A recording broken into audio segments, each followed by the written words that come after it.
Rest করে নিয়েছিলাম।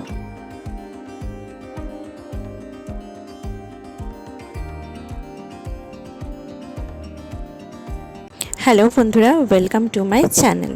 আজকে সকালবেলা ব্রেকফাস্টটা কিন্তু আমি মুড়ি দিয়েই সেরে নিয়েছি, কারণ আজকে আর কিছু রান্না করতে ইচ্ছা করছিল না।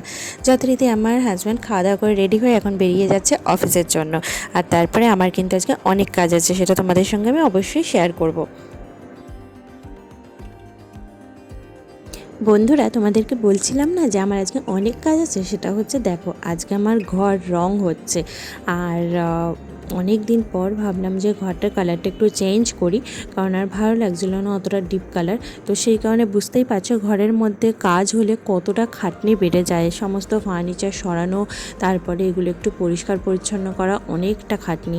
তার মাঝেই কিন্তু আমি কাচাকুচি করে দিয়ে দিয়েছি বাইরে শুকানোর জন্য, বেশি কিছু কাচাকুচি করিনি।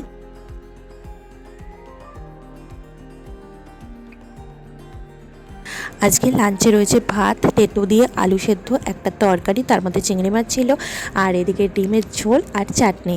তো এই দিয়ে লাঞ্চ করে নিয়েছি।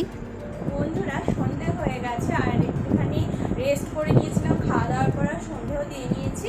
আর এই কটা জামা কাপড় আজকে কেচেছি, বেশি কাচাকুচি করিনি। তো আমার বরের দুটো টি শার্ট আর আমার একটা নাইটি, তো এইগুলো এখন ঝটপট ভাঁজ করে নেবো। আর বর ফোন করে বললো যে ও অফিস থেকে বেরিয়ে গেছে, তো 7টার সময় বেরিয়ে গেছে। আর মোটামুটি বেশিক্ষণ লাগবে না, আধ ঘন্টা 40 মিনিটেও চলে আসবে।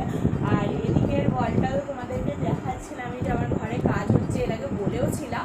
তো এই কালারটা করে নিয়েছি, কারণ আমি পুরো সবকটা ওয়াল এক কালার করে নিলাম। আমার মানে ভালো লাগছিল না, অনেকদিন ধরে ওই কালারটা দেখছিল, তো সেই কারণে একটু চেঞ্জ করলাম। এই কালারটা কেমন হয়েছে জানিও। আর লাইট কালার করাতে কী বলো তো, ঘরটা বেশ একটু আলো আলো লাগছে বেশি পরিমাণে, তো সেই জন্য এক কালারই করে দিয়েছি। আজকে সন্ধ্যেবেলার জলখাবারে ছিল চপ, আর তার সঙ্গে আমার বর একটুখানি মুড়ি মাখলো। মুড়িতে ছোলা, বাদাম, শসা, গাজর, অনেক কিছু দেওয়া হয়েছিল, বেশ টেস্টি হয়েছিল খেতে। আর তার সঙ্গে করে নিয়েছিলাম গরম গরম দুধ চা। এই দিয়ে কিন্তু আজকে সন্ধ্যেবেলার খাবারটা জমে গেছে। এই করতে করতে আজকে ডিনারের টাইমও চলে এসেছে। ডিনারে রয়েছে রুটি আর তার সঙ্গে আলুর দম। তো বন্ধুরা, আজকের ভিডিওটা এই অবধি। পরের দিন আবার দেখা হবে নতুন একটা ভিডিও নিয়ে। সবাই ভালো থেকো, সুস্থ থেকো, টাটা।